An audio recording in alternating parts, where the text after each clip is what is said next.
The phone rang at 2 a.m., shattering the silence in Jordan's cramped Brooklyn apartment.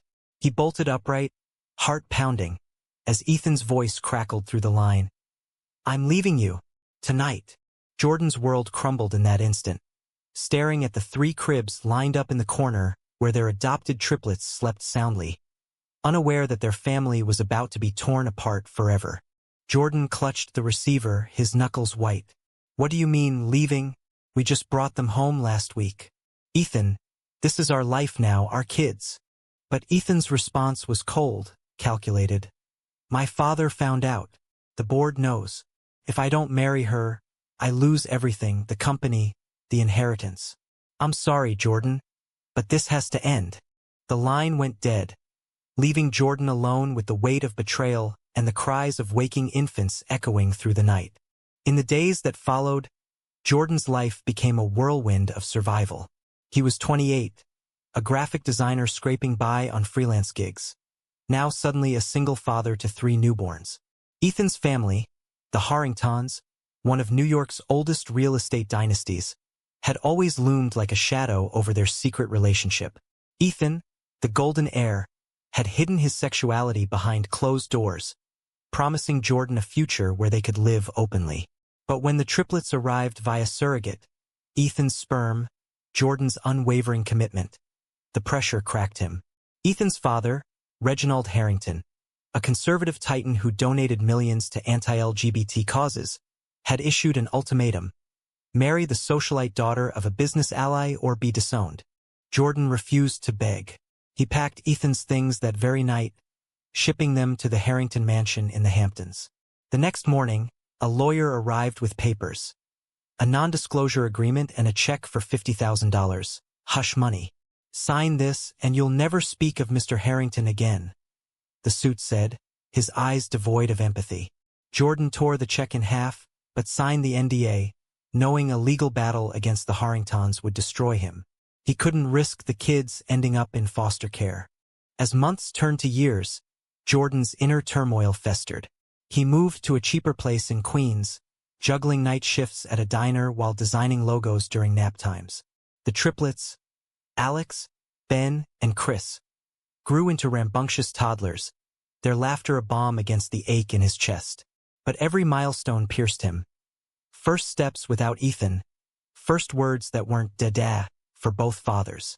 Jordan's family, devout Catholics from the Midwest, had disowned him when he came out at 18. Now he had no one. Friends drifted away, uncomfortable with the drama.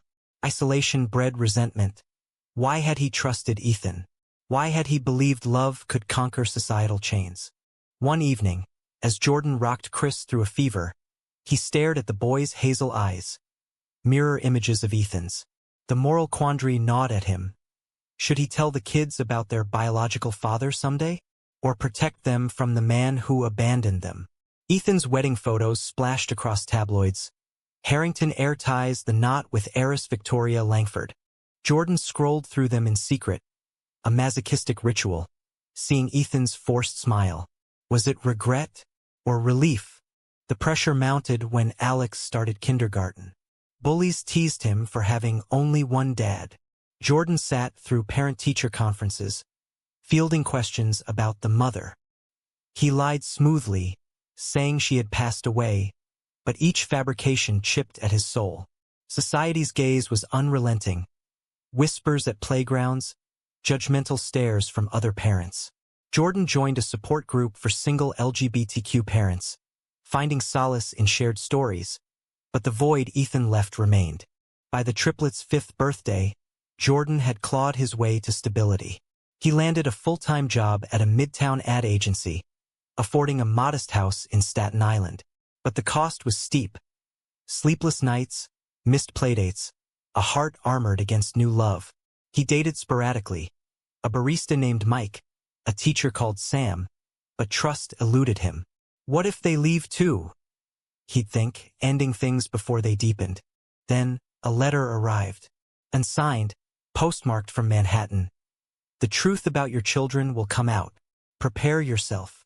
Jordan's blood ran cold. Was it a threat from the Harringtons?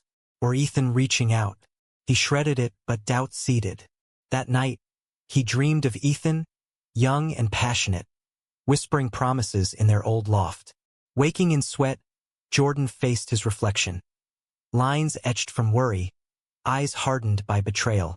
The choice loomed: confront the past or bury it deeper. Little did he know the storm was just beginning. Years blurred into a relentless grind for Jordan. The triplets were now 8, full of energy and questions. "Why don't we have another dad like some kids at school?" Ben asked one morning over cereal. Jordan paused, spoon mid-air. "Sometimes families look different, buddy. We're enough." But inside, the lie burned. He had decided long ago not to poison their minds with Ethan's abandonment. But the moral tightrope grew thinner. Ethan, meanwhile, had ascended to CEO of Harrington Enterprises. His marriage to Victoria a polished facade. They had 2 children of their own, picture-perfect heirs. But Ethan's nights were haunted by memories. Stolen weekends with Jordan. The joy of holding the triplets for the first time. Reginald's iron grip had forced his hand, but the price was his soul. He donated anonymously to LGBTQ charities, a quiet atonement, but it wasn't enough. Victoria suspected his disinterest in their bed, confronting him once. "Who is he, Ethan? The one you dream about?" He denied it, but the rift widened. Jordan's life took a turn when he met Lucas at the support group. A 35-year-old lawyer, openly gay and fiercely independent, Lucas had lost his partner to cancer. Their connection sparked slowly coffee dates, park walks with the kids. For the first time in years, Jordan felt seen.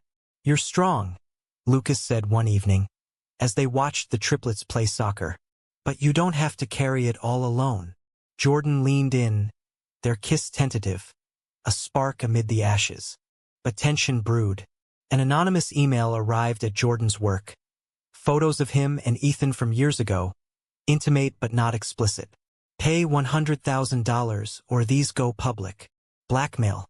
Jordan's mind raced. "Who?" He confided in Lucas, who urged him to go to the police. "This could be tied to your ex." Jordan hesitated. Involving authorities risked violating the NDA, exposing the kids to scandal. Across town, Ethan faced his own crisis. Reginald, dying of cancer, confessed on his deathbed, "I knew about the boys. I paid the surrogate to lie. They're not just yours. I ensured the lineage." Ethan reeled.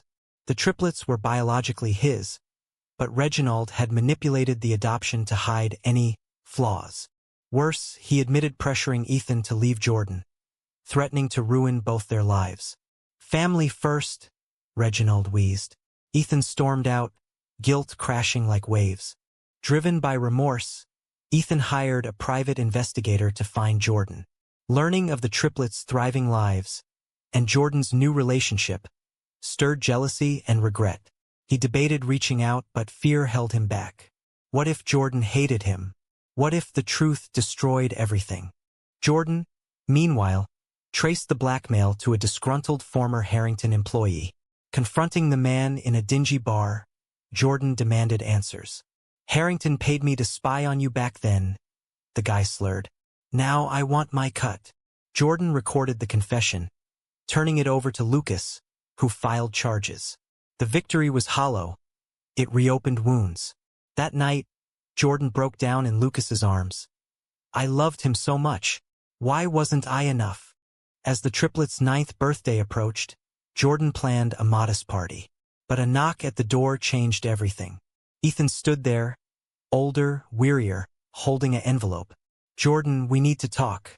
It's about the kids, and what my father did." Jordan's face hardened. "You have 5 minutes. Then you leave and never come back." Ethan spilled it all. Reginald's manipulations, the forced marriage, his enduring love. "I was weak. I chose money over us." Jordan listened, fury boiling. "You think apologies fix this? I raised them alone while you played house." The confrontation escalated, voices rising as the kids played upstairs, oblivious. Ethan begged for forgiveness, offering financial support. Jordan slammed the door, but the seed of doubt was planted.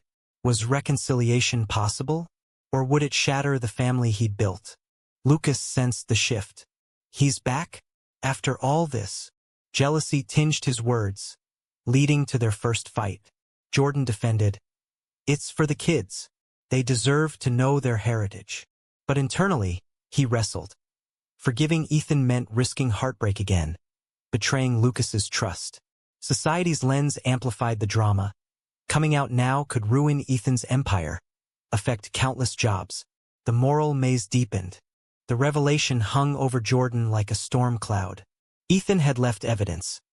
DNA tests confirming the triplets' paternity, plus records of Reginald's interference. Jordan pored over them late at night, after tucking the boys in. "Why did you come back now?" he'd whispered during their tense meeting. Ethan's answer, "Dad's death freed me. I can't live the lie anymore."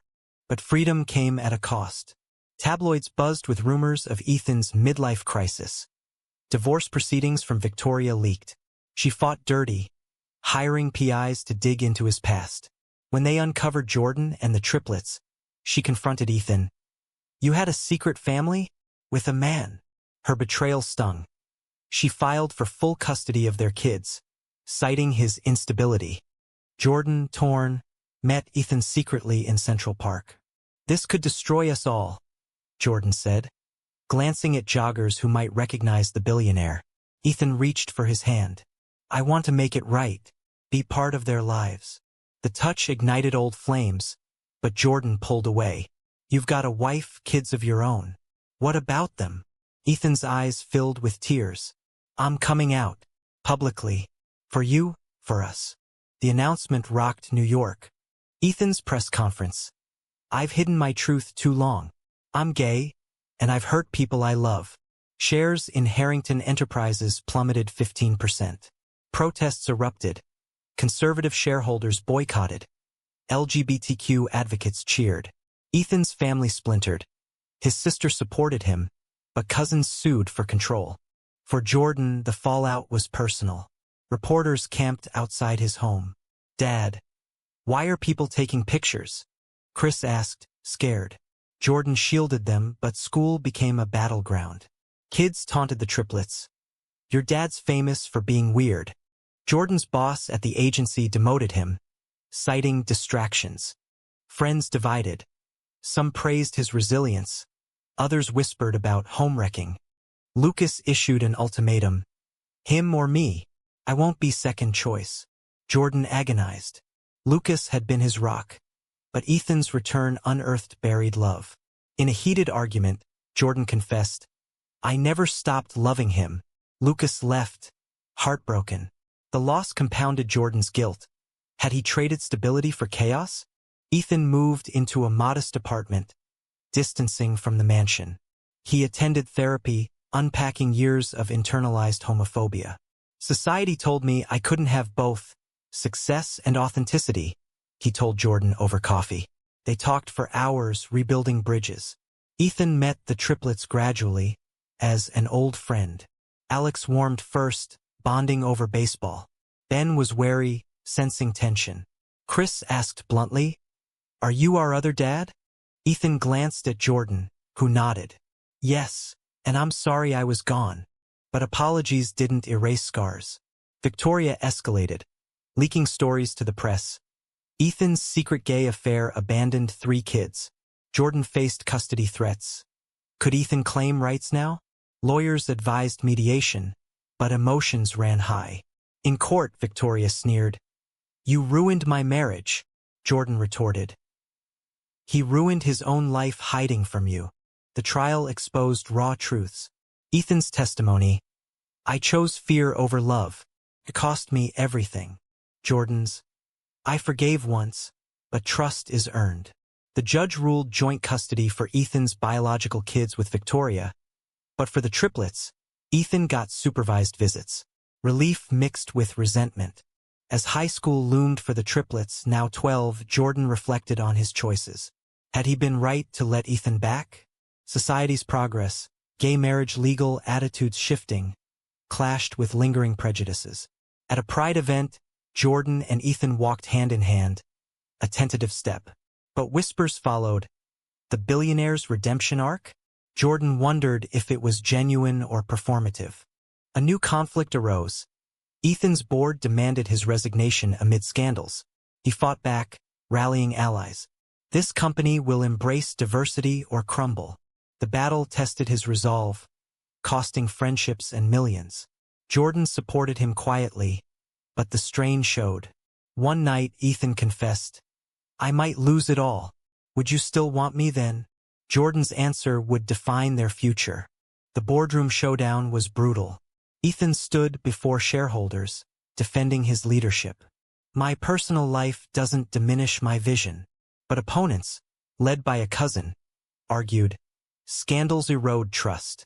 Votes tallied, Ethan retained control by a slim margin. Victory tasted bitter. He fired loyalists turned traitors, isolating himself further. Jordan watched from afar, the triplets now teenagers navigating their own identities. Alex came out as bi, inspired by Ethan's story. "Thanks for showing it's okay," he said. Ben struggled with anger. "Why did you leave us?" Therapy sessions unearthed family wounds. Chris, the peacemaker, bridged gaps. But reconciliation fractured when Victoria allied with Ethan's enemies, leaking financial improprieties. Funds siphoned to hide the triplets' existence years ago. IRS audits loomed. Ethan confided in Jordan. "Dad covered it up. I didn't know." Jordan exploded. "More lies? When does it end?" The argument peaked in betrayal. Jordan accused Ethan of using him for image rehab. "You're just like your father."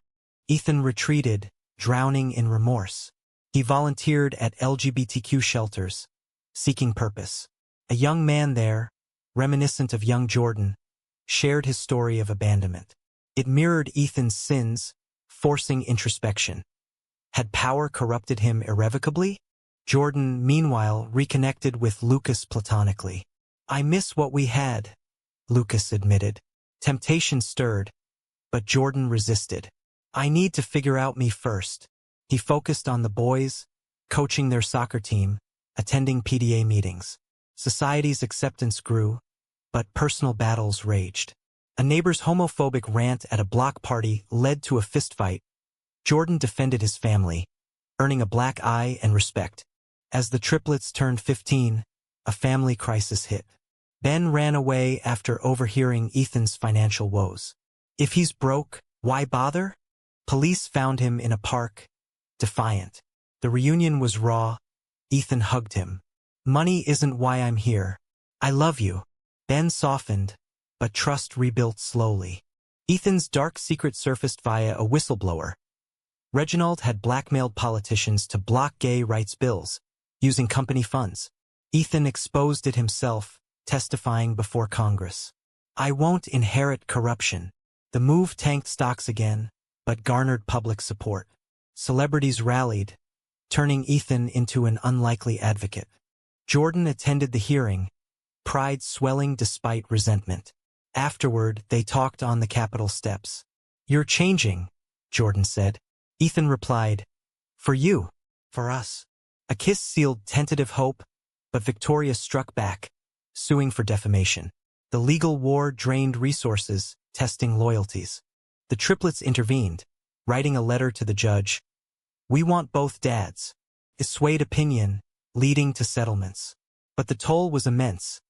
Ethan's health faltered, stress inducing a heart scare. Hospitalized, he whispered to Jordan, "If I die, know I regret nothing but leaving you." Recovery brought clarity. Ethan downsized the company, focusing on ethical real estate. Jordan quit his job, starting a nonprofit for LGBTQ families. Their relationship deepened, co-parenting seamlessly. But shadows lingered. Society's progress masked undercurrents of hate. A hate crime against a friend reminded them. Safety was fragile. As the boys approached adulthood, Jordan pondered the journey.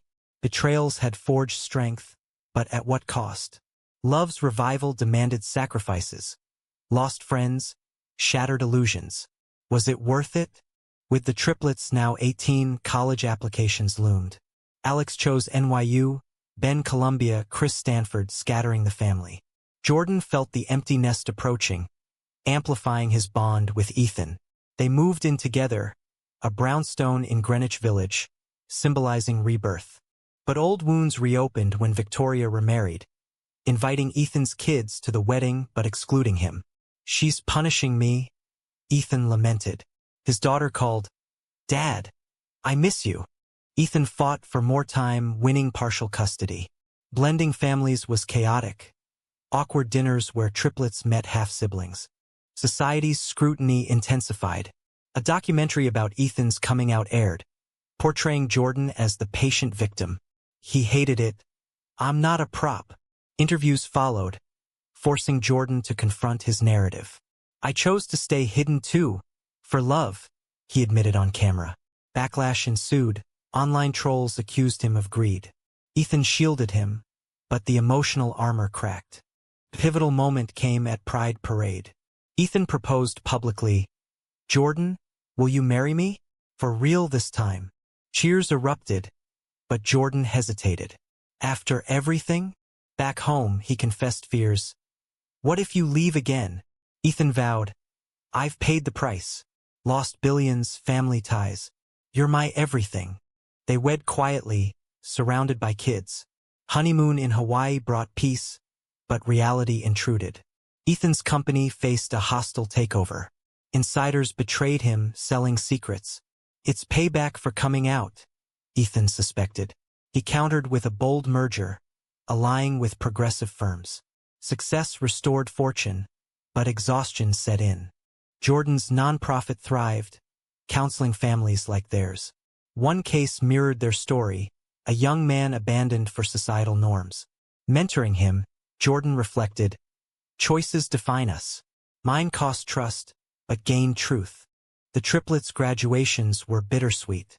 Alex pursued activism, Ben business, ironically at Harrington, Chris medicine. At Ben's ceremony, he toasted, "To dads who fought for us." Tears flowed, healing evident. But a final twist. An old letter from Reginald surfaced, revealing he had terminal illness earlier, manipulating Ethan to secure the legacy. Ethan raged. "He stole our years." Jordan soothed. "We have now." Yet, the revelation sparked debate. Had Reginald's actions been protective or destructive? As they aged, health issues arose. Jordan's arthritis limited mobility. Ethan's heart required monitoring. They supported each other, but mortality loomed. "What if I lose you?" Jordan asked. Ethan smiled. "We've beaten worse." Society evolved, gay rights advanced, but regressions threatened. They advocated tirelessly, paying forward. In quiet moments, Jordan wondered, had forgiveness been weakness or strength? Decades later, at 58, Jordan sat on their porch, watching grandchildren play. Alex's adopted daughter, Ben's twins from his marriage, Chris's stepson. Ethan, graying but vibrant, joined him. "We made it," he said, hand in hand. But peace was hard-won. Ethan's memoir topped charts, exposing family secrets. Critics called it exploitative, supporters, inspirational. Jordan co-authored a chapter, "The Cost of Silence." It sparked national dialogue on hidden lives. One evening, Victoria called, reconciled after years. "I forgive you," she said. Ethan replied, "I forgive myself." Closure mended old rifts. Blended family gatherings became norm. Yet, inner conflicts persisted. Jordan battled depression. Therapy unveiling suppressed rage. "I gave up so much for you," he told Ethan during a session. Ethan nodded. "And I for you." Love's ledger is never balanced. The triplets, now adults, faced their own dramas. Alex's activism led to arrests at protests. Ben's corporate rise echoed Ethan's struggles, hiding a boyfriend from conservative colleagues. Chris's medical career exposed him to discrimination. Jordan advised, "Choose authenticity, whatever the price." A health scare united them. Ethan's second heart attack. In the ICU, he whispered regrets. Jordan held him. "No more. We're here." Recovery strengthened bonds, but fragility reminded of time's cruelty. In their twilight, they traveled, revisiting spots from youth. At the old loft, Ethan said, "If I could redo one thing." Jordan interrupted, "We wouldn't be who we are." Wisdom born of pain. Society's arc bent toward justice, but backslides. Anti-LGBT laws in states fueled their fight. At a gala, Ethan donated millions for the next generation. As the story closes, Jordan reflects on the journey. Betrayals, redemptions, the human cost of love against odds. Was Ethan's initial abandonment unforgivable, or a product of a flawed world? Did Jordan's forgiveness enable more pain, or pave healing? In the end, their legacy endures, a testament to resilience. But was Ethan's return a true act of love, or merely selfish redemption?